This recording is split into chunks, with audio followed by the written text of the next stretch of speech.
right, welcome back to another episode of the Carter Cast. I'm your host, Carter Bond. With me, Connor Sparrow. No Dylan again. Where's Dylan all of a sudden? All of a sudden, he's just taking off podcasts left and right.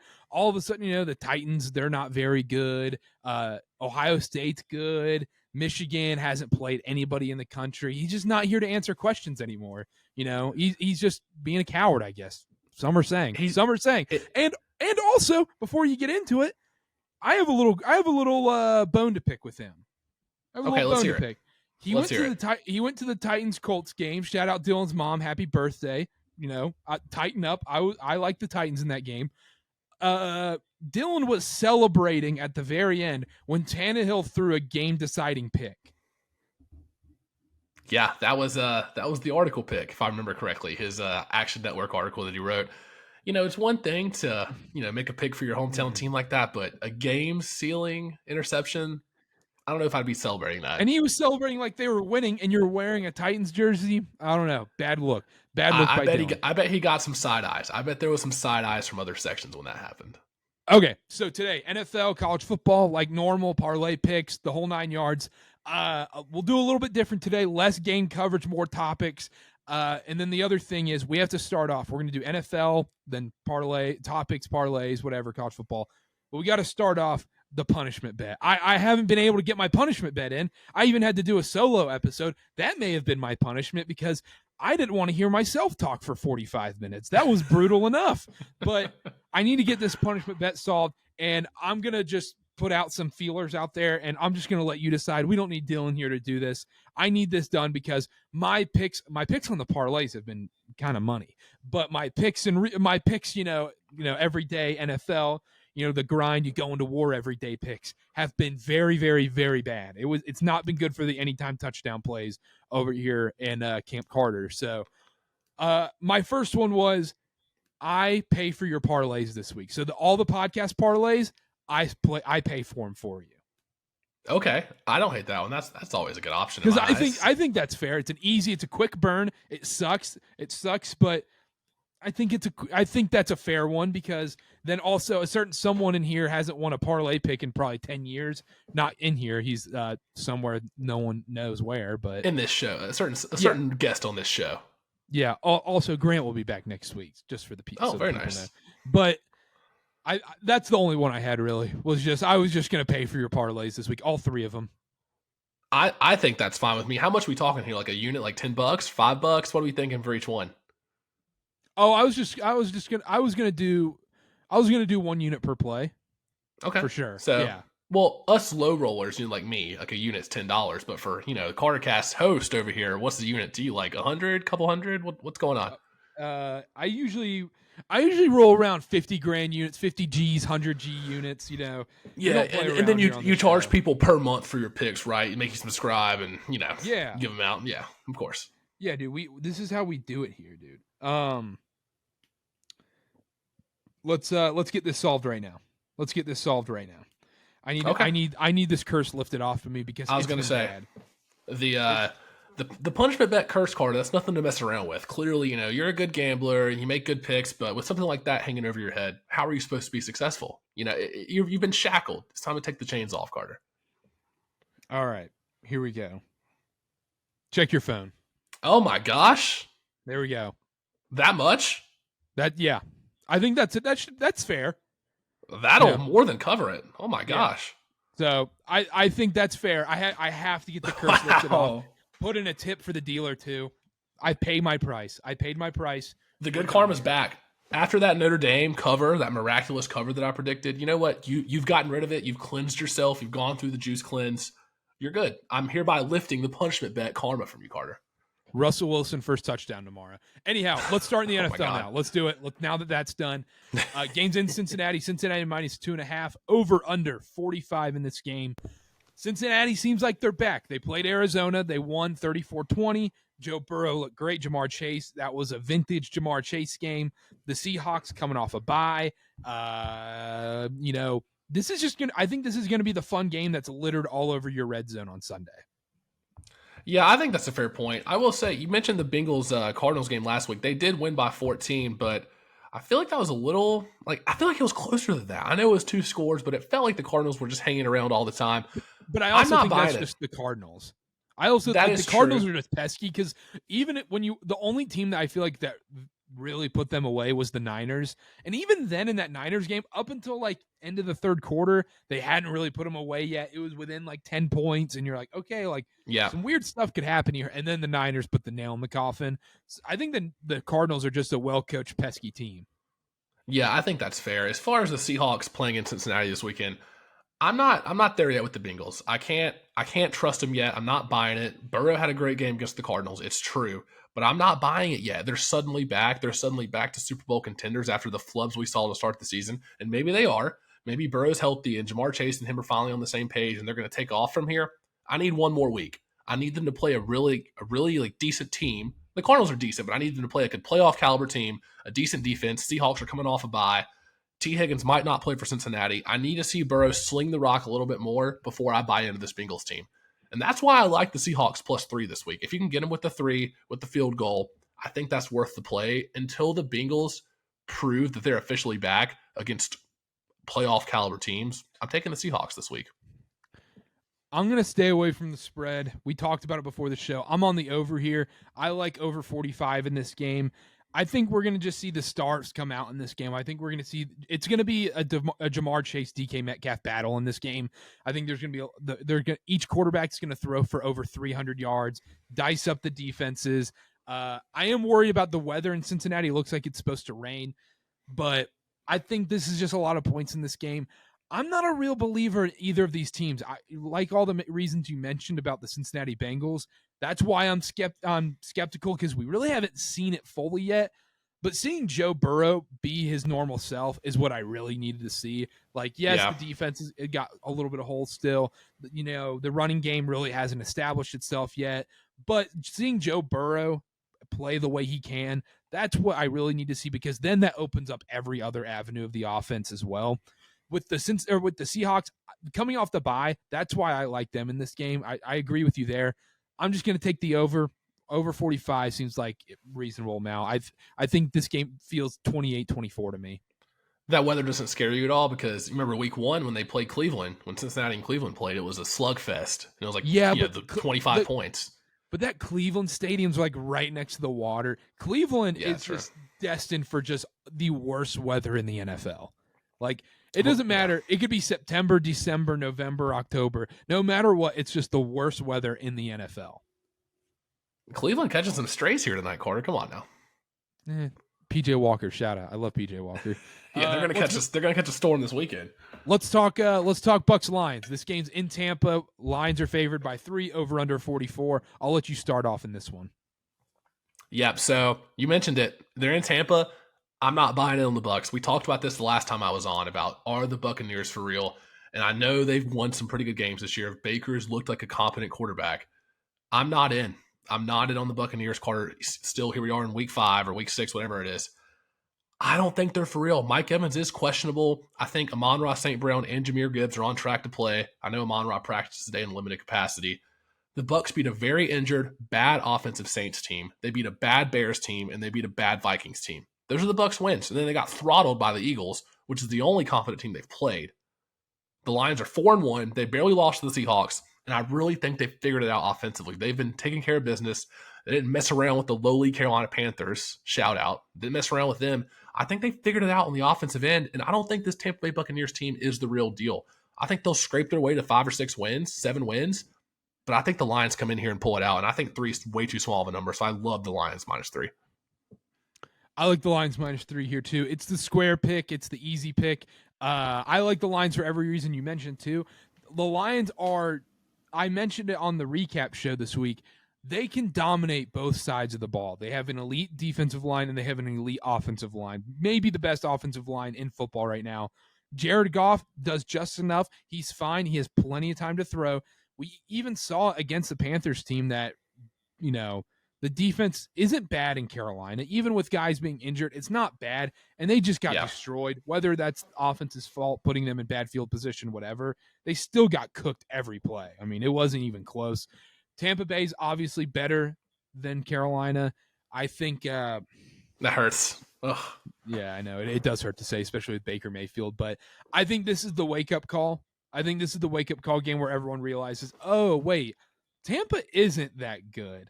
Tampa isn't going to be great. And everyone's like, well, they beat the Saints by 20, almost 20 points. The Saints are that terrible. Good. Derek Carr's coming off an injury in that game. Meh. Like, they're catching teams at the perfect time. They get to play the Bears. They get to play the Vikings, those kind of teams. They haven't really beat anybody where I'm like, wow, okay, the Bucs are here. The Bucs are here to stay. We've seen that now that the teams they've played are not the teams they've beat are just not good teams. The Lions I think, are the fourth best team in football right now. And I think that's a fair point. And they're just dominant, and they're better in every aspect of the game on Saturday or on this Sunday. Give me the Lions -3. I think they kill them. I think it should be a 10-point. I think it'll be a 10-point win by the Lions. I think this has a really good chance to be a statement game for Detroit. And you talk about the weapons Detroit has. St. Brown's supposed to play. Gibbs is supposed to be back. David Montgomery has a great chance to lead the league in touchdowns. And Sam Laporta is tight end, the rookie. He looks great. Jared Goff has got all these guys around him. Josh Reynolds, Jameson Williams is back from a suspension. The Buccaneers have not played a good offense like this. Sure, the Vikings offense is decent, but the Bears offense, not very good. The Saints offense, one of the worst in the league. And then they played the Eagles offense and got beat by 2 scores, and it should have been more. That game wasn't as close as it seemed. I'm not there with the Bucs, Carter. Beating a dead horse here. I'm not there with the Bucs. The Lions may be like, oh, you guys are they're a sexy pick. They're gonna, blah blah blah, whatever. It's the right pick. I think this week it is the right pick. Yeah, I a lot of my picks this week feel square, but they also feel just right. Yeah. I usually don't like to go square. I usually like to go with the dog, a little gritty dog, but a lot of these sometimes, it's just yeah. You don't want to get too cute. Yeah, I don't want to get too cute. I'm also not going to have a lot of plays this week, that's for sure. But yeah, I'm on the Lions heavy on this game. That's probably one of my favorite picks this week. I think it's someone else's pick here too. Teaser right there. Yeah, it is. Eagles Jets. Philadelphia -7, over under 41. I'll start things off here. The public's heavy on the Eagles. I think this is kind of all right, Zach Wilson's not good game. You think this is when all the people who are like, okay, he might be able to play his way into relevance again. You think he gets benched in this game? Yeah, I don't know if he gets benched. I don't know if I'll go that far because, what are you going to bring in? Tim Boyle? Yeah, sure. Like, what are you going to actually do? I'm just a lot of BYU fans. I'm in BYU country. I see it all the time. The narrative has changed on Zach. He didn't look that impressive against the Denver Broncos. Breece Hall is the one that looked impressive. He looked good against the Kansas City Chiefs. The Eagles are not the Chiefs. The Eagles are not the Broncos.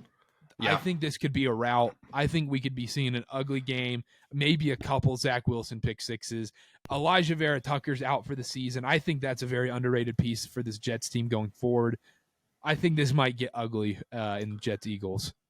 I'm with you. I hate to be so aligned on some of these, but the Eagles have been quietly chugging along. They're 5-0. They're taking care of business, kind of under the radar. Everybody's flipping out about the 49ers, but there's the Philadelphia Eagles. Oh, yeah, they were in the Super Bowl last year. They're 5-0 already this year. This is a game I think they're going to come in and just steamroll them. I don't trust Zach Wilson. There's nothing Zach Wilson has done to make me think, oh, what he did in the Chiefs game is going to be the normal going forward. That's not going to be the standard. That's not going to be the bar for Zach Wilson. Well, but the thing is, even if it is, if you watch that game, and I have Zach Wilson stock. I have as much Zach Wilson stock as anybody else in this country. I'm not selling it. I'm going to let it ride till it dies. I'm going bankrupt with this company. Diamond hands, Carter. But I also watch football. I watch every game. And guess what? He got lucky on a lot of those throws. A lot of those throws should have been interceptions in that Kansas City game. There were 3 of them. Very, very easily could have been picks. The Broncos game, very underwhelmed. I thought that was the game he needed to come in and say, I'm taking over. 300-yard game by Zach Wilson. And he just didn't do that. Yes, Breece Hall kind of took over that game and he didn't need to as much. But I also wasn't impressed when he did throw the ball. Yeah, I think that's fair. My pick for this game, Carter, I don't know about the -7. I mean, if you made me choose, I would say take the Eagles. But it's the easiest tease game of the week. I think so too. 6-point teaser, 7-point teaser, even a 10-point teaser, whatever you want to cook up there. I like the under here. I like the under 41. Hold your nose. It's a low total. I've hit a couple Jets unders already this year.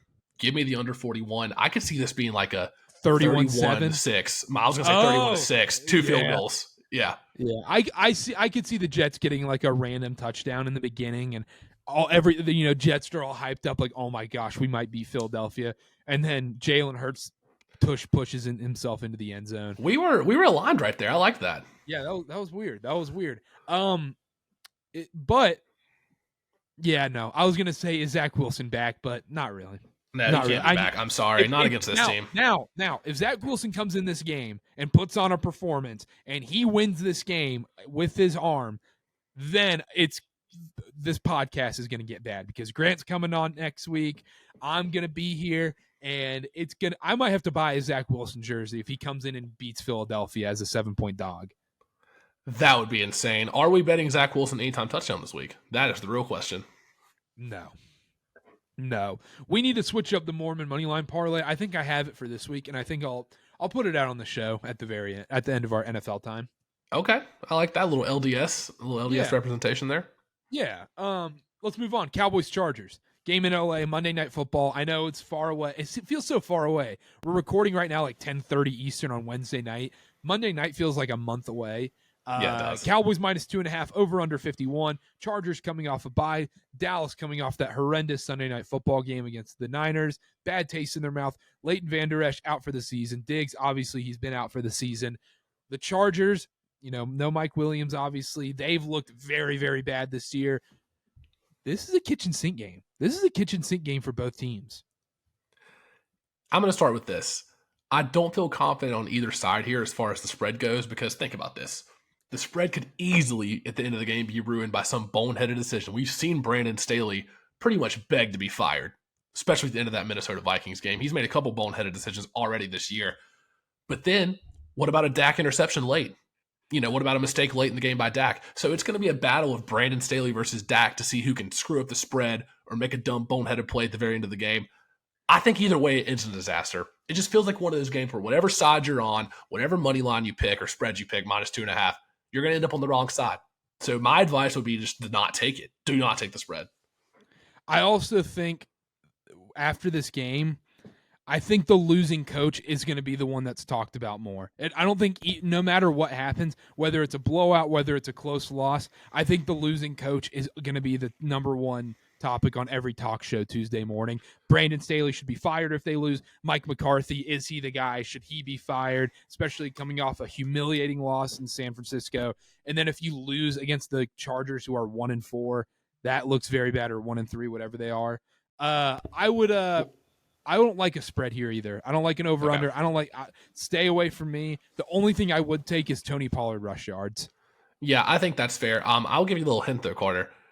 I don't think it's going to matter whether the Cowboys win or lose. They will be the topic of every single talk show on Monday morning or on Tuesday morning. That'll be the topic. Come on, Carter. I actually don't. Let's say like the Cowboys win on a last-second field goal. This company will have the Cowboys as the A block no matter what. Well, it'll talk about the game, but I think it'll very quickly transition into how is Brandon Staley not fired yet? Because the Chargers have to win this game. Brandon Staley's career is on the line right here. Yeah, that's fair. I just think that this company right here, Carter, they will have the Cowboys as the A block. Just saying. That's my take. You know better than I do. I wasn't in the control room, but I got one more point on this game. Don't feel confident about a side. I like the over here. Let me sell it to you.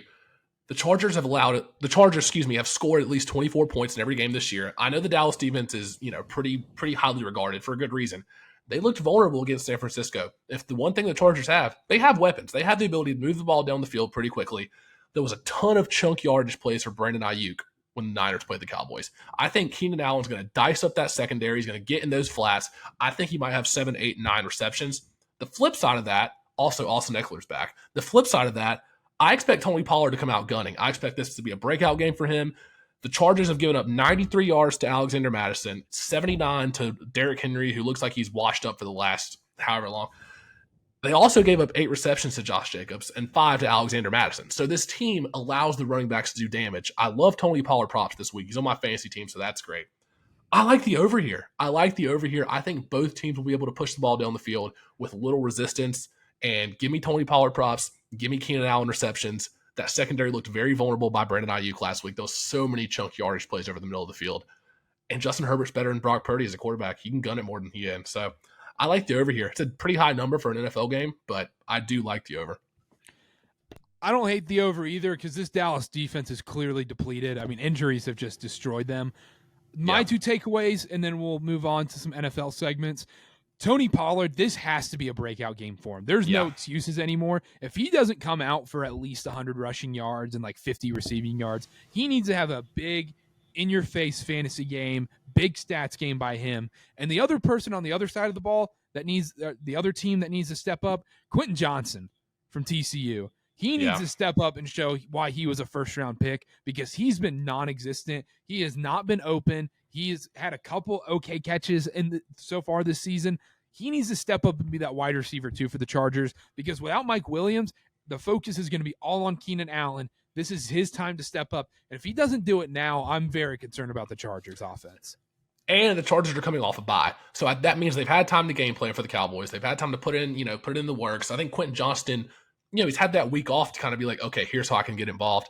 I think he will have 4 or 5 catches. I think this might be one of his games, especially if all that attention is on Keenan Allen. Yep. Okay. No more games to cover. We'll do parlay picks right before we switch to college football. I want to talk about a couple things. Let's do the Tankathon. On Monday's pod, I talked nonstop about, okay, the Vikings going for Caleb Williams, all these teams going for Caleb Williams, what's going to happen, blah, blah, blah, which teams should tank, who shouldn't. We've seen as NBA fans, we love the NBA. Shout out the NBA. Yep. NBA win total podcast coming out next week. Very excited about that. We see in the NBA last year, especially for the tank for Wembanyama, it got ugly. It got gross. Starting in after All-Star break, things got bad. I think we're going to see the same thing this year in the NFL. I know what everyone's going to say. It's way, way harder to tank in the NFL. Yes, very true. But you also can play just butt cheeks players constantly. You can just bench your starters, and we're seeing that happen in Minnesota. I don't think Justin Jefferson's injury probably warrants an IR spot 4 weeks minimum. I bet it's probably like 1 week, and they're like, maybe if we lose these games, then we're in a good spot for Caleb Williams, Drake May. I think we're going to see a lot more of that. The Broncos have already tweeted out, if they lose by 30 plus in this Thursday night game, I'd expect 3 guys to be traded by Friday morning. I would be shocked if no guys were traded by then. Russell Wilson, if he might even be benched by then. We're going to see a lot of these teams do horrific things to tank. Unfortunately, the Carolina Panthers can't tank, so and we're doing the best job. The Panthers will still be competing at the end of the season. There'll be nothing to play for. I think you're on the money there. I think you're right about the Broncos. I'll start there first. There's a good chance Jarrett Stidham will be an out starter if they lose this game, and maybe one more. But at what point do you throw in the flag? Does Stidham come in on Thursday night? I don't know because they're playing the Chiefs, so it's already going to be like they're already at a disadvantage. It's not a team they should beat. So maybe we see him in the third, fourth quarter. I don't know if the game's out of hand. I think you're right about the Tankathon, though. With Justin Jefferson, they probably put him on the IR to be like, okay, if we go 1-3 or somehow 0-4 or even 2-2 in these next 4 games, they're not going to rush him back. I'll tell you that. They're not going to rush him back because what is there for him to come back and play for? He already is not, Dylan went over it a lot on the last show we were all on together about how Kirk and Justin Jefferson aren't on the same page. This is probably going to be the last time we see Kirk Cousins in a purple uniform this season, for sure. Well, not this game, but this season. Oh, well, his contract expires at the end of the year anyways. He's an unrestricted free agent. But that's where the other part of this gets interesting. Right now, there are 3-point favorites in Chicago, so kind of basically a pick 'em there. If they lose that game, then it's going to get really ugly because then they got to play the Niners on Monday Night Football, Kirk Cousins primetime. I think you got to trade Kirk Cousins. I mean, you got to salvage this. And the best thing I mentioned, if you listen to Monday's show, I apologize. I'm reiterating it. You got to tank. You got it. If you're the Vikings, this is the golden opportunity you beg for. Take one bad season. If they can go like 3-14, get that 1-2 pick in the draft, that's a dream. That's a dream come true. Then you have your quarterback for the next decade. You got him on a rookie deal. You can build around him.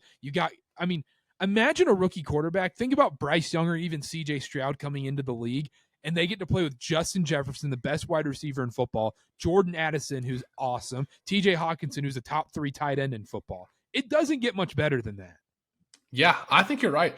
The Vikings, I don't think they saw themselves in this situation, but after last year going 11-0 in one-score games, eventually it had to even out. Eventually there had to be a regression to the mean. I knew Dylan would love that phrase. They're not winning close games this year. They're just not. And so for whatever reason, they find themselves at 1-4. I think you're right. They used up all their luck last season. They sold their soul last season, and it didn't work out in their favor at the end of the year anyways. Here they are, though. The fact of the matter is they're 1-4, and they're going to have to make a decision on the fly. They're going to have to be like, okay, for the future of this team, how far are we really going to go this year? Because if they just keep everybody playing and they rush Justin Jefferson back, or he comes back in 4 weeks, and they finish with, 7 wins or 6 wins, what is that really going to do for them? It's like the Hornets, who always finish 11th seed or 10th seed and then get blown out in the play-in tournament. What does that really accomplish? Because you don't taste the playoffs. You don't have enough success or wins to give you anything to build for next year. And you're not bad enough to have a good pick to help you out next year. You're stuck in that no man's land. And the Vikings are good enough as an organization. They won't find themselves here that often. They're usually in the middle of the pack. They're usually fighting for a playoff spot. This is the chance. I think you hit the nail on the head there, Carter. This is the chance from the tank. And more than any other season, franchise quarterbacks are coming out of the woodwork for this draft. There's 3-4 guys that could really turn a franchise around. They better secure one of them, especially if they don't see Kirk Cousins in the long-term plan, which I don't think they do. I don't think they do either. I don't know why you would. You've seen it. It's run its course. Its course. He's brought some excitement, but he has a ceiling. He has a ceiling. Kirk Cousins led teams have a ceiling. You have this golden opportunity. You have to take it right now. I was going to ask you this: which team ends up with the first pick? That's a tough call because the Bears showed some life against Washington. Cardinals have been always pesky, flirting around with other teams. I think with how bad the Panthers are and how bad the Bears are, I think the Bears might get it. I think from the Bears, Panthers? No, not from the Panthers. I think the Panthers. Well, you know what, Carter? I don't know. That's how bad they've been this year. But I feel like the Panthers end of the year will pick up a couple garbage wins against teams that are tanking. We talked about that before. I think the Bears have a really good shot to end with the worst record. The Cardinals are going to be frisky and steal a couple games like they did against Dallas. I want to say Broncos. Will be the worst team, but I'm gonna go with the Vikings. I think the Vikings end up with the first pick. This could get really ugly because I think the Vikings, their defense is terrible. If Kirk Cousins gets traded, I mean they're going to be running with Jaron Hall for 14 games, 13 games. Oh my gosh. Yeah, okay, I'll take that back. If they trade Cousins, yeah, they're done. They're not getting more than 3 wins. And Justin Jefferson I don't think he plays the rest of the season. I think that was a nail in the coffin. I think we knew what we're hearing. I think we knew this was over. The only way he comes back and plays is if they go 3-1 over these next 4 games. At bare minimum. They're not. No, I don't think they will either. I don't think they will either. Let me throw one at you. What about the Patriots? You think Belichick's too proud to do that? You think he wants that win record that bad? No, I don't think he's too proud. That was in my head. It was Broncos, Vikings, Patriots. I would probably put the Patriots. Now that you're mentioning it, it's kind of like formulating in my head. Yeah, I think the Patriots might end up with the first pick. Well, I can just see Belichick's pulling the strings. All right, Mac Jones, finish out the year. Because I don't see Caleb Williams in a Patriots uniform. You see Drake May in a Patriots uniform? I do see Drake May in a Patriots uniform. I don't know if I'd love that. We can go over spots for them in a minute, but Bill Belichick, Carter, I think he wants that wins record, but he's not too proud. I think in the long run, if they suck this year and they bottom out, they get a franchise guy. That helps them the next few years get that record. Because if you have Caleb Williams, Drake May come in, maybe you win 6-7 games first year. Who knows? I floated this on Monday's pod. What about Bill Belichick to Minnesota? No, I can't see him coaching on the other sideline. Chargers? What about LA? Yeah, that's the one that's been floated around by a lot of people is the Chargers one because Herbert's already there. They're kind of in a win now situation, but I think the Vikings are in a win now situation if they're bad enough and get Caleb Williams.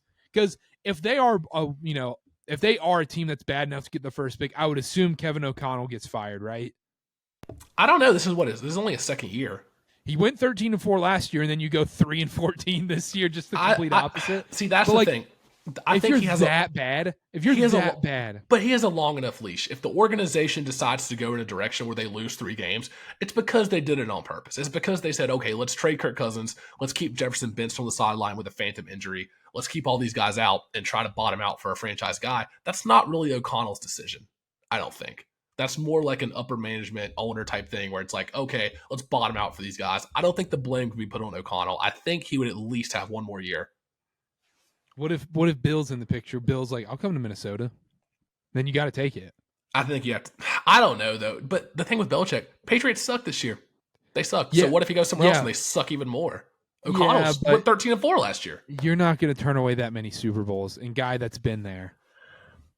Okay. You're telling me that an NBA team would pass up on Popovich? At this point in his career, no. I think they would, unless you're like a really bad team. You're telling me the Charlotte Hornets would pass on Greg Popovich?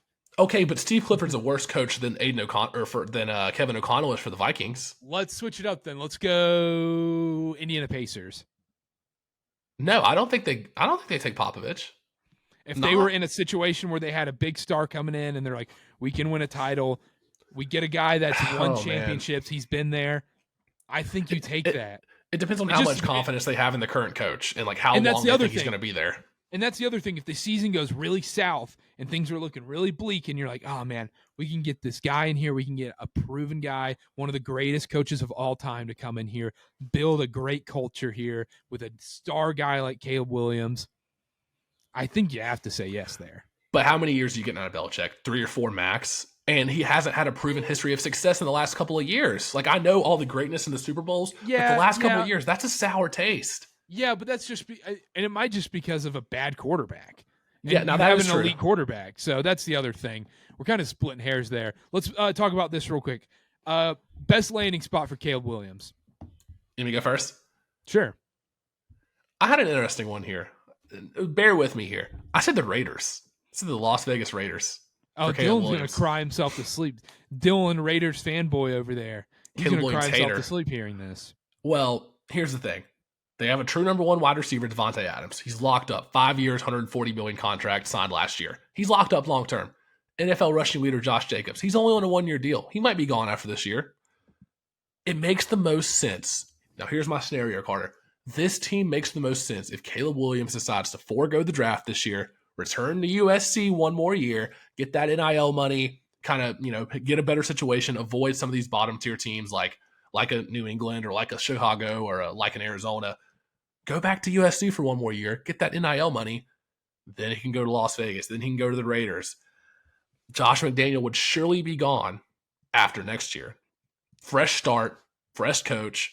Raiders can bottom out next year with Aiden O'Connell. They can see if he shows any flashes of being a decent quarterback. Because if so, then great, they found a guy. If not, they're terrible. They tried O'Connell, didn't work. Boom, bottom out, Caleb Williams. I don't hate that because now that I've seen it with Bryce Young, you got to give these rookie quarterbacks legit weapons. You can't put them in these situations where DJ Chark and Adam Thielen are your top guys. You need to have a stud there. Like, at least Zach Wilson has Garrett Wilson that can bail him out. Bryce Young doesn't have that. And if Caleb Williams comes into the league, let's say he goes to the Raiders like you said, Devontae Adams, I mean, it doesn't get much better than that. Josh Jacobs at running back, even like guys like Michael Mayer at tight end, he's fine. Hunter Renfrow can be that safety blanket if he just I don't know why he disappeared from the face of the earth all of a sudden. Jacoby Myers has shown some flashes this year. Exactly. I don't hate that. I'm going to be quick on this one. I'm not even going to elaborate. It's the Vikings for me. I think. Okay. I mean, you just get the best weapons in the league. I mean, it doesn't get much better than that. They're not a historically bad franchise. They're a historically sad franchise, but not a bad franchise. So yeah. I think Caleb Williams to the Vikings would just be amazing. He even said, I think it was it Schefter or one of those random like in the know Twitter accounts that were saying that his preferred landing spots were like Seattle, Las Vegas, and Vegas was one of them. Yeah, Vegas was one of them, and then I think San Francisco, which okay, something like that. And so yeah, I just think Minnesota's the spot. What about Drake May? Where's the best landing spot for Drake May? This is a great segue, Carter, because guess what I said for Drake May? Minnesota Vikings. I think that's the best spot for him. And I got some numbers to back it up. So once again, a true number 1 receiver, Justin Jefferson. They've got weapons. Drake May can make up for the deficiencies in the Vikings run game. He has 700 yards rushing, 7 touchdowns last year. He's already got 4 rushing touchdowns this year. He's had 9 games of over 45 rushing touchdowns last year, already 2 of 5 this year. He's not afraid to put the ball on the ground, run the ball. Madison has not really been it. They've got Cam Akers. We'll see. Ever since they lost Dalvin, I feel like that run game has been pretty meh. Kevin O'Connell, let's talk about him. Vikings throw the ball over 70% of plays this year through 5 games. Average is 58%. Drake May's a running quarterback. You know what that means? O'Connell can expand the playbook, more RPOs, more design rollouts. Drake May's comfortable rolling out to the right. He can take off and scramble. I think they need a more mobile quarterback. Caleb Williams is awesome. Give me the Vikings for the best landing spot for Drake May. I think this would unlock him. Are you only saying that because you'd rather Caleb Williams go to the Raiders instead of the Vikings because you want Drake May to go to the Vikings? Because I think the Vikings the best landing spot for either one of them. I think that's a fair argument. See, that's why I went like an alternate route with the Raiders, where I was like, Caleb Williams goes back to college for a year and then goes. But yeah, this year I would love Drake May on the Vikings. It's the best situation. Young coach, proven success, pretty modern offense, I would say. And Drake May would thrive there. I would love that. It's the Patriots. He's a bona fide Patriot. That's not the best place for him to go, though. Stop that. No, it's not. The Vikings is the best place for him to go. But he's a Patriot. Drake May looks and feels like a Patriot. You're moving the goalpost. You're moving the goalpost. You said, what's the best landing spot for these guys? No. You want to say New England. No, but I'll ask you. I'll ask you. What does it feel like when you see Drake May and you hear the name Drake May and you close your eyes and envision him in an NFL uniform? Where do you see Drake May playing? For me, it's New England. He just looks like a Patriot. I don't know how to react to this, Carter. I don't know how that would work out. Because do you really see him in purple? No, I don't. No. You see him in that navy ugly Tom Brady uniform. Watch him wear 12. He gets Tom Brady's blessing. Do you see Caleb Williams in purple? Yeah, I do. Really? Yeah, I do. I do see Caleb Williams in purple. If they play Kirk Cousins the whole year, I don't see them being that bad to get the first pick. There's no way. That's also why I said it, because Drake May could fall to like 3 or 4. No, but if Kirk Cousins plays all year, then I 100% agree with you. But I think they're already out of the wild card race. I know it's 5 weeks in, 1-4. That's so brutal to come back from with a tough schedule like theirs, having to play teams like the 49ers, even like games like the Falcons, and they still got to play the Lions twice. That's just a recipe for disaster. So I still don't think they make the wild card. And if you realize you're not going to make the playoffs, they've already made their decision with the Justin Jefferson thing. You know Kirk Cousins is going into free agency. It's time. You got to close shop. You got to close shop, and I think you got to trade him now. You got to do it now, or else you're going to fall into how the Charlotte Hornets did back to the NBA. I know we keep comparing them to the Hornets, but like when they had the chance to trade Kemba Walker, like, hey, All-Star break, we got to get rid of him just because the All-Star break's in Charlotte. We didn't trade him. Like, no, you got to get that asset. Like, at the end of the day, it is a business. But yeah, best landing spot for either of them Vikings. Drake May just looks and feels like a Patriot, though. As a Drake May fan here, as a Carolina fan, keep Drake May out of New England. I don't think that's the best situation for him, but Carter, I can't argue. It kind of feels right. You can kind of see it. Oh my gosh. Yep. Last segment I want to do in the NFL. This is one I texted you about. I was going to write this as an article, but I thought it would be funnier to do as a breakout social clip. Okay. The Panthers, Charlotte, North Carolina has just turned into the Bikini Bottom. I won't even get into the Hornets side of things. The Hornets side is more of Breaking Bad. Like, what's a show where it's just constant illegal activity going on? Criminal Minds or like Law and Order SVU or something. That's what Charlotte is. No, but like basketball. They're like protecting stuff. Like it is just deranged lunatics in Charlotte. Like Shameless. Yeah, shameless. Yeah, that might just be it for the Hornets. But for the Panthers are literally SpongeBob. The entire organization is just the cast of SpongeBob. David Tepper is Mr. Krabs. More money, more money, more money. Frank Reich is Squidward. Kind of even looks like Squidward, talks like Squidward, has the same enthusiasm as Squidward. Bryce Young is SpongeBob. I'm ready. You know, that whole thing. You know, he's kind of enthusiastic coming in, but like Mr. Krabs never really respects him. You know, Squidward never liked him at all. Squidward hates being around SpongeBob, but is forced to be around SpongeBob. And then Scott Fitterer, Patrick Starr, because some of the decision making has just been awful. And Patrick Starr like thinking the offensive line is just Gary the snail. I mean, they're each play just. I would argue that the offensive line might be Miles Sanders. Wait, what?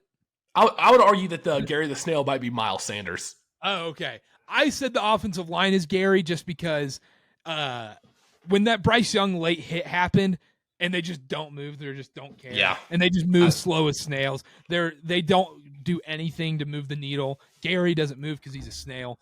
And then the last analogy, every Panther fan in the world right now is the guy who didn't get his diet Dr. Kelp. Oh, yeah, when they show up with the pizza and they're like, it's like, where's my drink? Yeah, where's my quarterback? Where's my wins? Yeah. We show up with a new coach and a franchise quarterback. You're like, I thought we were good. Yeah, where's my weapons? Yeah, exactly. It's a disaster. I had a couple add-ons to that. I texted you. I said Brian Burns, Larry the Lobster, and then Bank of America this weekend. Oh, man. It's going to be the Salty Splatoon because it is going to be – or they're in Miami, but wherever they play. I was going to say Bank of America Stadium might just be the Weenie Hut Jr. Weenie Hut Jr. That's a good one. Weenie Hut General. Oh, yeah. That's perfect. I don't think we're Weenie Hut General. I think we're Weenie Hut Jr. And the Spectrum Center is the Salty Splatoon because it's just – yeah. I'm not even going to go into it. Yeah, I was going to say, choose your words wisely over there. Oh, man. Yeah, it's a disaster. If you didn't see the Frank Reich press conference, oh my gosh. I'm not even going to go into that much with the Panthers. If you saw it on Twitter, Frank Reich is blaming the owners because he wanted C.J. Stroud, Tepper wanted Bryce Young. It's just a disaster. Let me build off that. You said Fitterer was Patrick Starr, right? Yeah. So, the scene when Patrick's like, why don't we take Bikini Bottom and push it over here? Fitterer's like, why don't we take all our money and give it to overpaid skill guys? Yeah, okay. I don't even think it's that. I genuinely want to know. We'll never know the true answer unless like Fitterer gets fired and he goes on a podcast. I want to know what decisions are Tepper's and what decisions are Fitterer because I think the Panther fans need to know. I would love to be a fly in the wall on like the war room or like the conference meeting room whenever they're hashing it out and deciding what to do with the future of the team.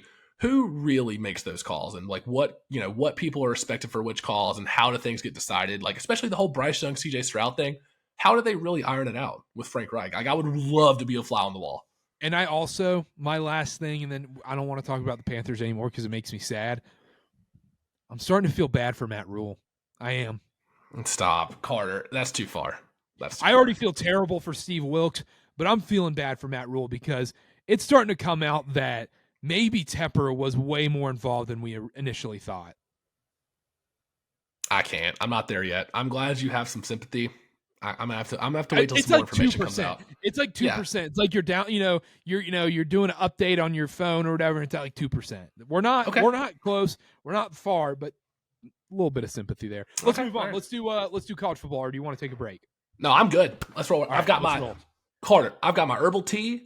I'm fighting some sickness here. I'm ready to get into it. I got my white trash tall boy Mountain Dew right here. We're chilling. Tall boy Mountain Dew. Modelo. Shout out the Maverick gas station. College football segment. Is a tall boy Mountain Dew the most white trash thing you can drink? I think so because you got to go home and turn on the Xbox and fire up some FIFA packs while you're doing it. Or just beat your wife. Yeah, put on one of those white tank tops. Oh my god! I didn't know we were still talking about the Hornets there. No, sorry.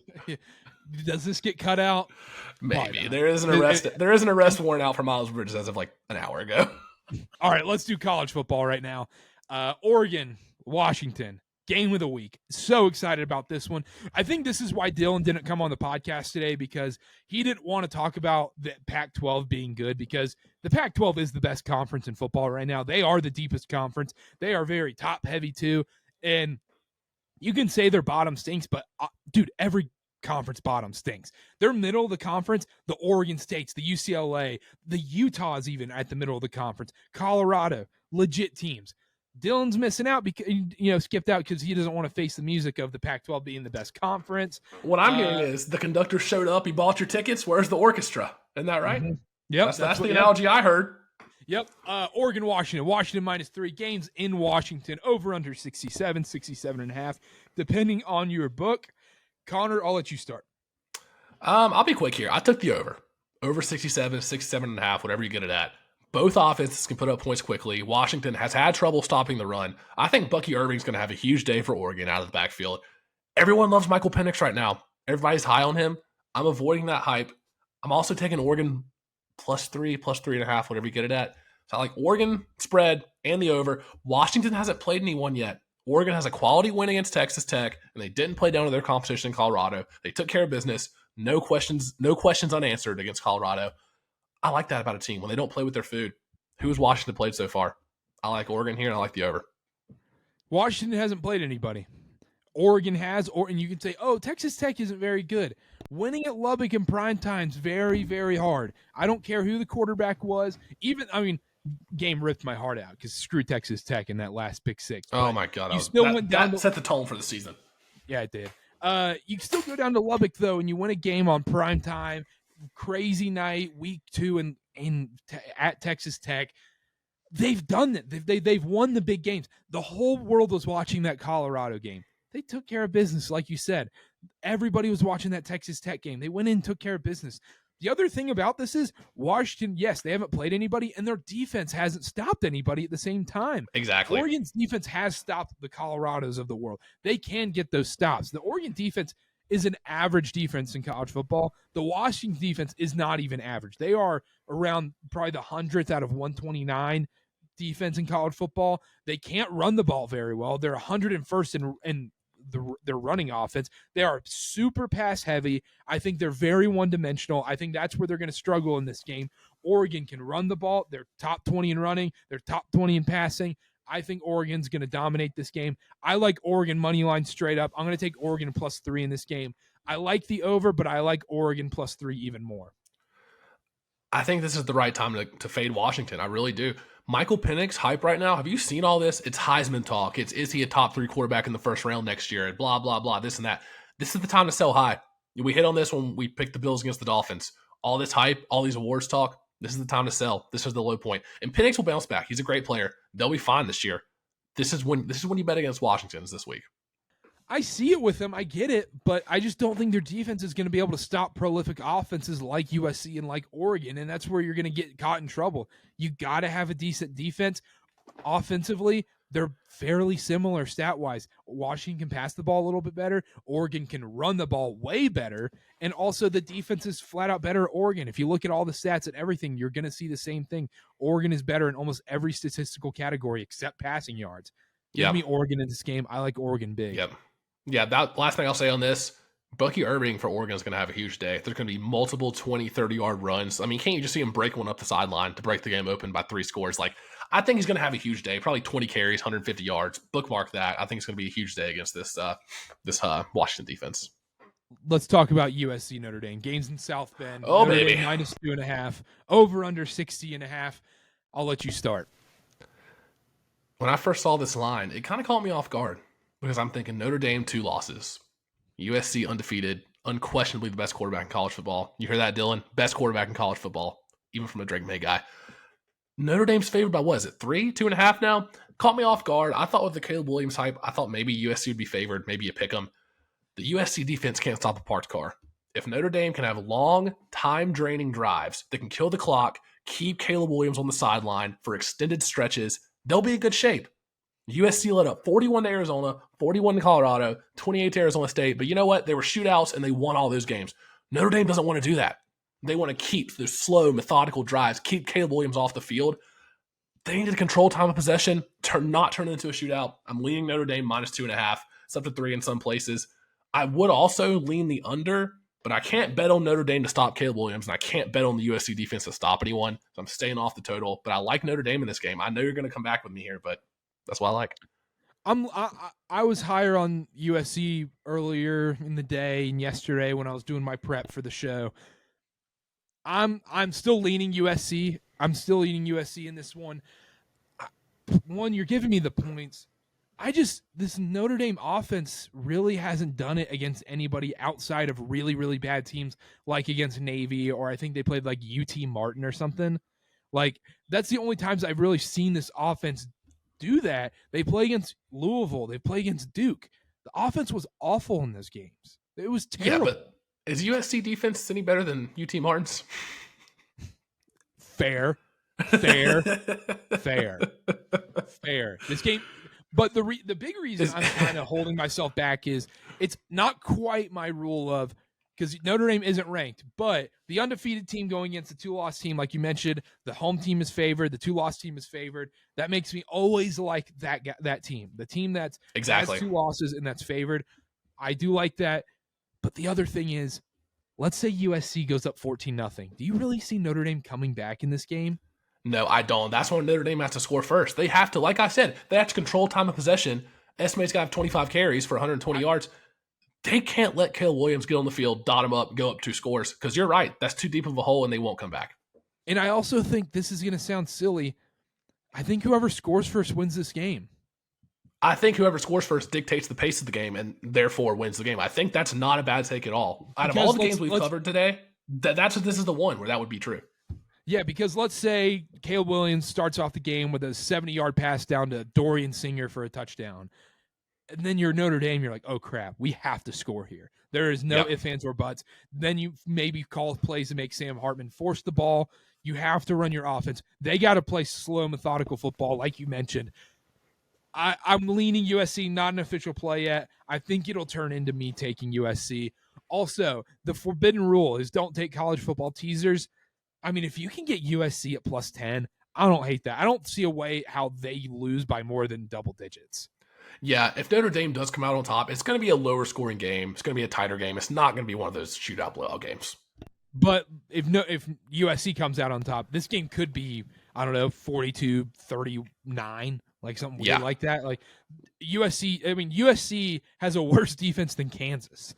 Yeah, that's why Notre Dame's got to come out, have one of those long drives to start the game, and then you get in USC's mind and you're thinking, oh man, we can't give them the ball back because Caleb Williams won't see the field for 10 minutes, so we got to score every drive. It'll be that pressure. I don't know. I think whoever strikes first has a good chance to come out on top. That was a good call. Let's talk about this game. Oh boy, here we go. Miami, not the one in Ohio. Miami, Florida, the Canes in Chapel Hill against the North Carolina Tar Heels, the undefeated North Carolina Tar Heels. UNC -3.5, over under 57.5. I'll let you start because this one might be long. No, Carter, I want you to start, please. Oh, I would love to hear your opinion on this. Now, I'll go. Personal bias aside, this line, if this was 2 teams I didn't care about, the line screams Miami. The line screams Miami. So what's sketchy me about the line? Yeah, because it came out at 1. And then it's already gone up. It's already gone to up 3.5. So that means I'm like, oh, so early people are all in on Carolina. Yeah, that's true. I think right before kickoff it goes down to 2.5. I think that's probably true. What about that monumental flub last week against Georgia Tech? What about Cristobal? Not kneeing the ball, handing it off. Does that affect them in any way? Because there's two routes they can take. Because it's like, let me spell this out for you. So the first route is, what the hell happened? We were undefeated in that game. We flubbed it up against the game we should have won. Could have just taken a knee. Our season's done. Our dreams are dead of the ACC championship. We're toast. Or it'll be, now we've got to win all the games. Now we got to win out, and they'll come out firing. What do you think? Which way do you think this goes? I'm on Miami in this game. I know. I'm anti-Carolina. I know. I'm on Miami in this game because this is a kitchen sink game for Cristobal. That is the worst coaching error I've ever seen in football ever. I have never in my life ever seen a worse coaching error than what Miami did against Georgia Tech on Saturday. There's no reason. Horrific. There's no defense. There's no defense. Miami fans are putting out pictures of where he was down or whatever. But then, ironically, Miami fans want to forget about when the knee was down against Duke on that kick return or whatever. But that doesn't matter. You shouldn't even matter if the refs made a bad call. You can't run the ball there. You can't. No. You can't. That's in Cristobal. If he doesn't come out and coach his butt off in this game, if he doesn't come out and coach a masterclass, this is going to get ugly. And players are going to stop respecting him. Players are going to stop playing for him. He has to come out, coach a masterclass, get this team ready to play. And I think it's the perfect opportunity to knock off Carolina because Carolina is riding a little too close to the sun right now. This Carter. Carolina hype getting a little out of control. I know in the back of your head, and I know in the front of a lot of Carolina fans' heads, they're thinking college football playoff. They're thinking. When I lay my let me start over. When I lay my head down on that pillow at night, Carter, I might dream of a little college football playoff selection show. You are. I might dream of that baby blue getting the number 4 seed, 12-0 coming out of the ACC, or 13-0. They beat Florida State in the ACC championship. There's thoughts of that. I won't lie. There's fantasies. Everybody's allowed to dream. Come on, everybody's allowed to have some dirty fantasies. I don't know about this week, Carter. I think the line movement, it's shifting towards Carolina. Tez Walker's back. He didn't have much of a role in this past game, but that's a legit downfield weapon. I think he'll get acclimated this week. They throttled Syracuse, who was 4-1, hung with Clemson. They're not a pushover. Carolina hadn't played the best teams, but Syracuse was decent. Drake May's gotten better every week. He's gotten more comfortable. That unlocks the playbook. Gotten more comfortable. I trust him more this year than I ever have before. I don't trust Miami to keep up. I don't know if Miami can keep up. They need to force turnovers.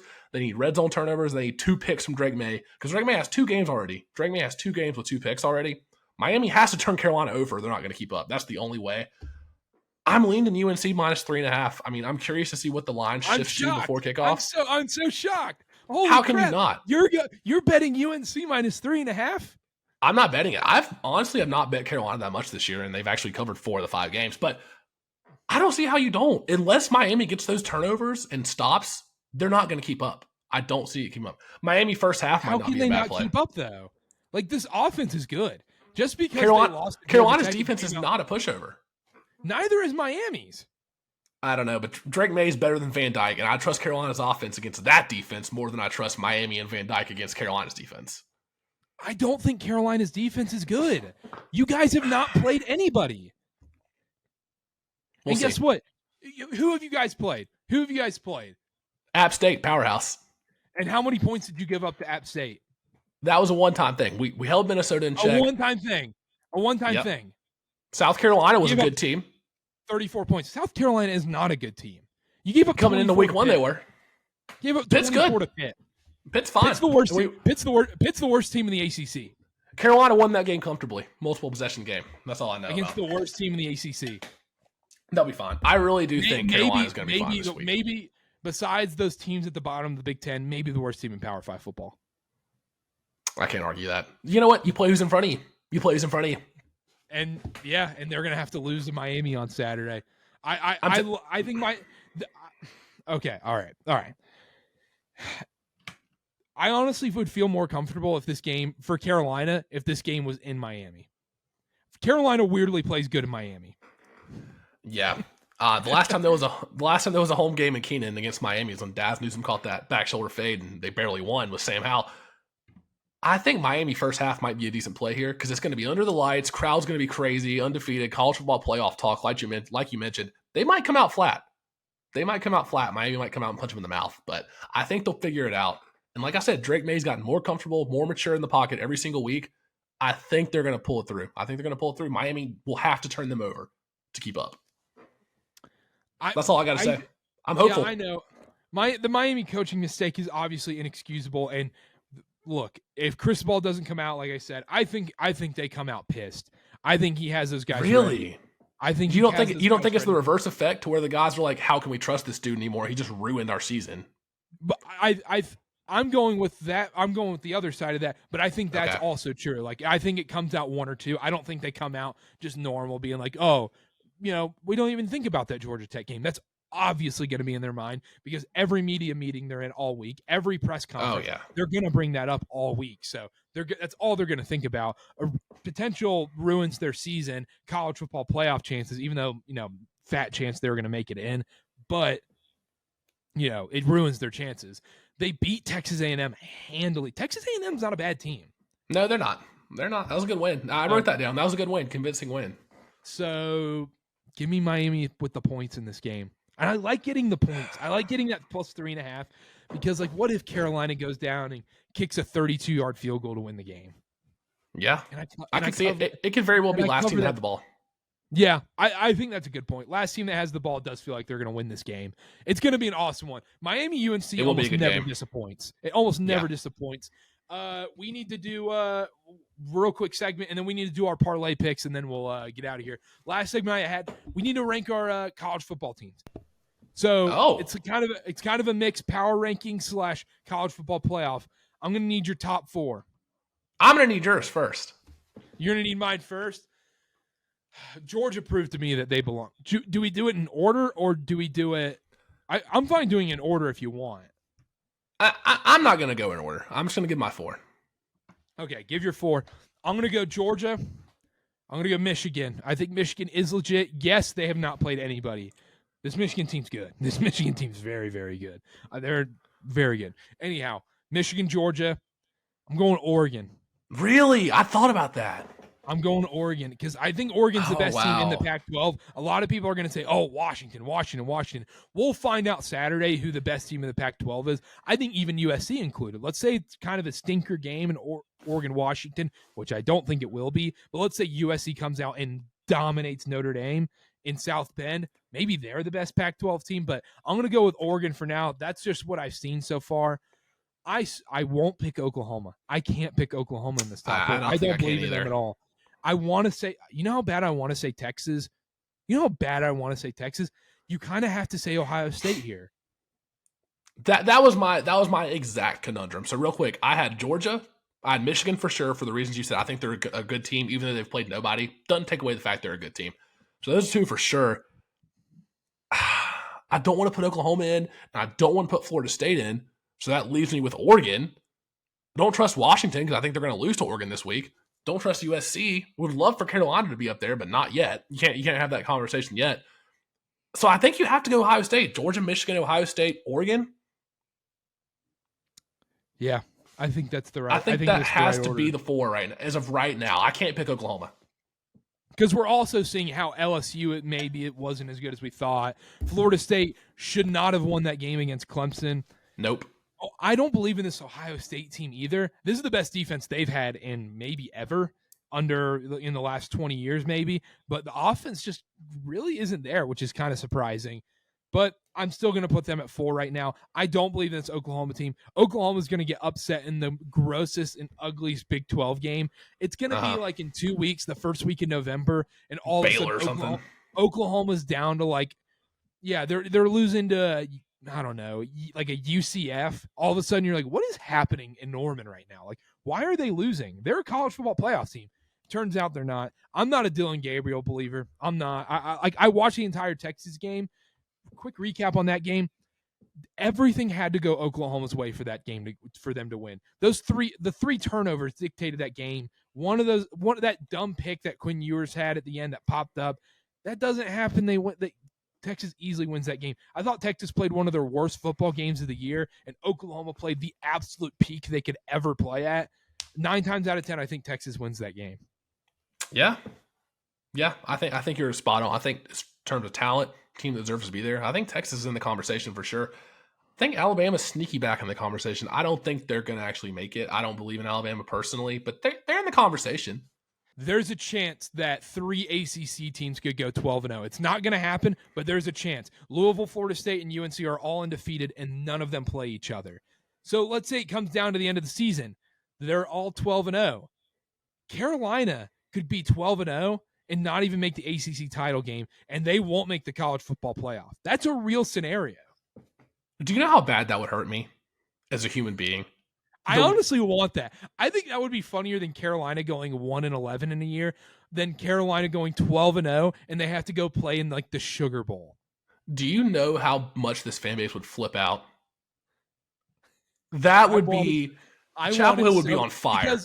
Because Louisville has the more impressive wins already because they got that Notre Dame win. I think that's what I was about to say.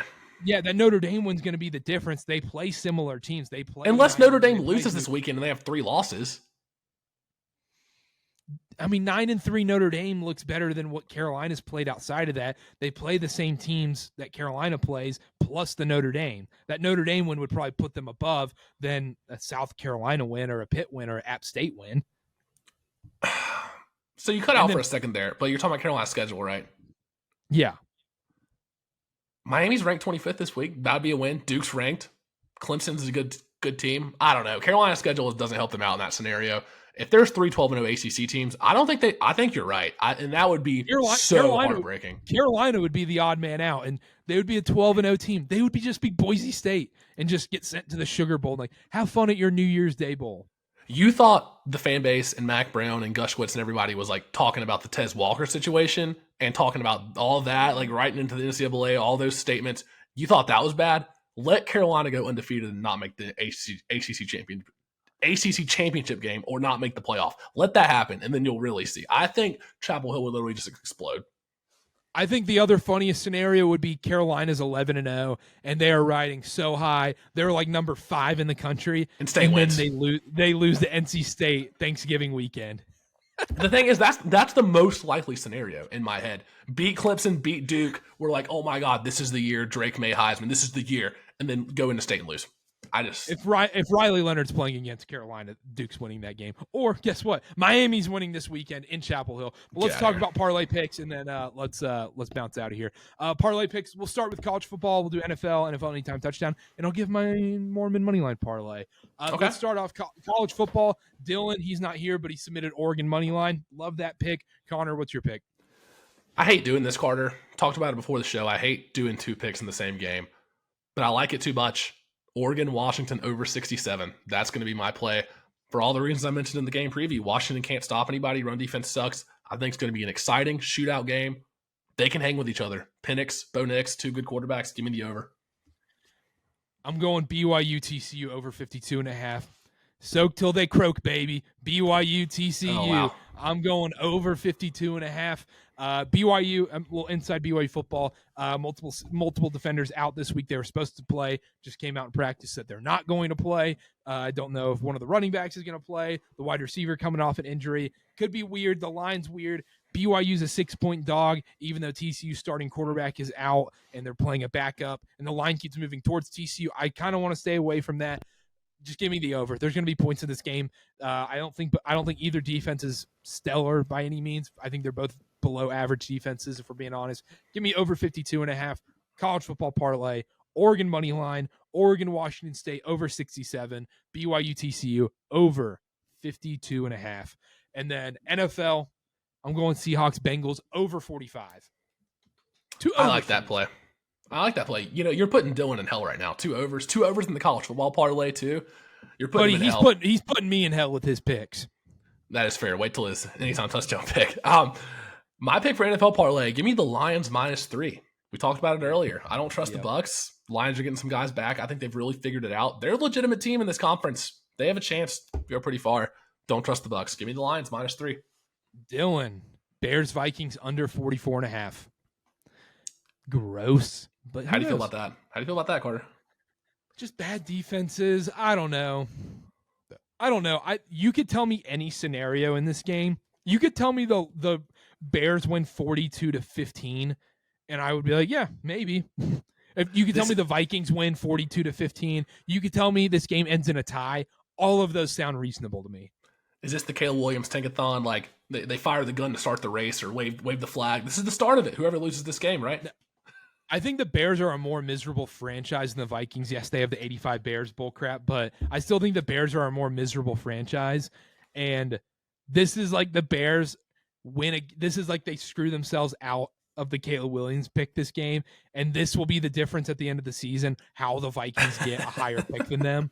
So I think who knows? This game's going to suck. It's a poop game. But that's the NFL parlay this week. Bears Vikings under 44.5. Seahawks Bengals over 45. Lions -3. NFL anytime touchdown parlay this week. Dylan's DeAndre Hopkins in the London game. I think it's +210 right now in most books.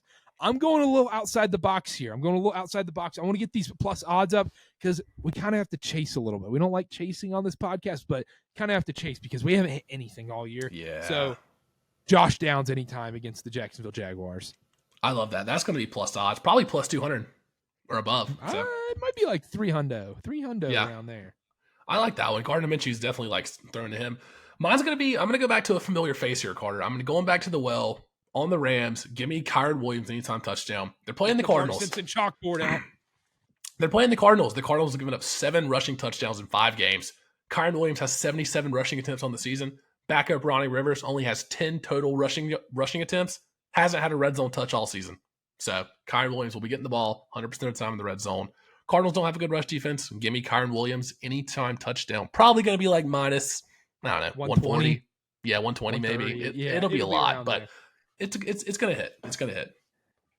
And then I promised the people I'd give a little, Mormon money line play this week. And I have it, and I like it. I like it a lot. Zach Wilson, I'm sorry, you're not in it. You're not in it this week. Oh, my gosh. Relegated. Our boy, Taysom Hill's in it. We're going Taysom Hill anytime touchdown, Tyler Algier anytime touchdown, and Puka Nacua anytime touchdown. Oh, that is spicy. That is spicy. You like that, don't you? You like that, don't you? I kind of do. Algier's due. Algier's due for one. He had 17 carries last week. He's due for a touchdown. I know. And then let me look this up real quick. Stats department. It was around this time last year that Zach Wilson and Taysom Hill got their anytime touchdowns. It was around this time last year. Yeah. It was around this time. It's about that time, Oh my gosh. Spooky season. Spooky season. And this is a 3-legger too. This would be huge. I'm gonna put out the graphic.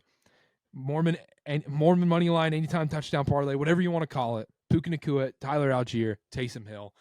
Book it. That's it for us. Connor, anything else? Nah. Excited for a nice week of football. Thanks to everybody for listening. Back on the show. Maybe Dylan will stop ducking us soon. We'll get all three of us back on. Grant's back next week and have the 4-man crew.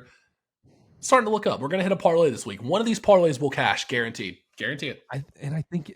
Okay, do we get to count the Mormon money line parlay if it hits? Do we get to count that towards the record? We might have to count that towards the anytime touchdown record. I think we have to. We're grasping for straws here. I think we have to take what we can get. Yeah, we're like Squidward in the box with a spare change. We're begging for anything right now. 1-800-GAMBLERS on speed dial. We're chasing. Yeah, Jamar chasing out here. Anyhow, that's it from us. Subscribe. If you're watching on YouTube, hit the subscribe button. Follow us on TikTok at CarterCast, at CarterCast on all social media, at Connor_Sparrow on Twitter, everything, at CarterB8 on everything as well. You know the drill. Spotify, Apple, rate, review, 5 stars, 5 stars, 5 stars. We're giving out winning picks this week. And I said this on Monday, and I'm going to say it again. Connor, I'm going to guarantee one of these parlay hits. I'm guaranteeing I love it. I think this is the week. Something's got to cash. We're due. We have to be due. How does that not hit, though? Yeah, how does that not hit, though? The famous last words. Anyhow, that's it from us. We'll see y'all next time. Take care. Go Canes. Go Duke. Go Cougs. Panthers. Rest in peace. Bye-bye.